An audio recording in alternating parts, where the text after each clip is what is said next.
Pelaksanaan program kegiatan penerapan pembatasan kegiatan masyarakat pada PPKM Jawa Bali, Kelurahan Lebak Gede, Kecamatan Coblong, Kota Bandung menggelar launching. Kegiatan tersebut dilaksanakan di Aula Kantor Kelurahan Lebak Gede, Jalan Tubagus Ismail Bawah, nomor 5, Kota Bandung.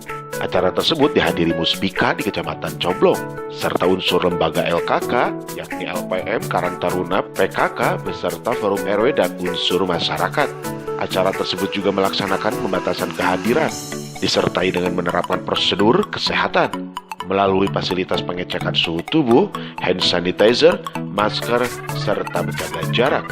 Dalam kesempatan ini ingin menyampaikan beberapa hal kaitan dengan pembatasan berskala besar yang dari Kementerian Pusat yang kemudian ditindaklanjuti dengan PSBM di tingkat kelurahan, yaitu pembatasan berskala mikro dalam peraturan Wali Kota Nomor 4 tahun 2021 disampaikan bahwa pemberlakuan pembatasan kegiatan masyarakat, yang mana kondisi ini betul-betul sekarang dibuatkan posko terpadu, yaitu untuk menangani COVID dan bencana alam yang tersebar di seluruh kelurahan, dan di Lebak Gede pun direncanakan akan segera dibuka beberapa posko di 3 RW, RW 7, RW 14 dan RW 1 akan dibuatkan sebuah posko kesiagaan kaitan penanganan COVID-19 dan tanggap bencana alam.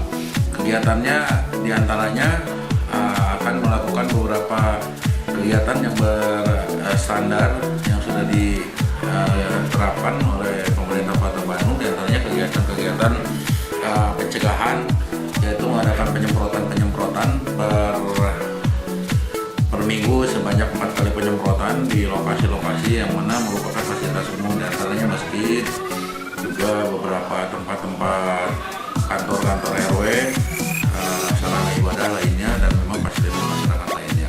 Widhi Heriandani mengabarkan, Hadas TV, Kota Bandung.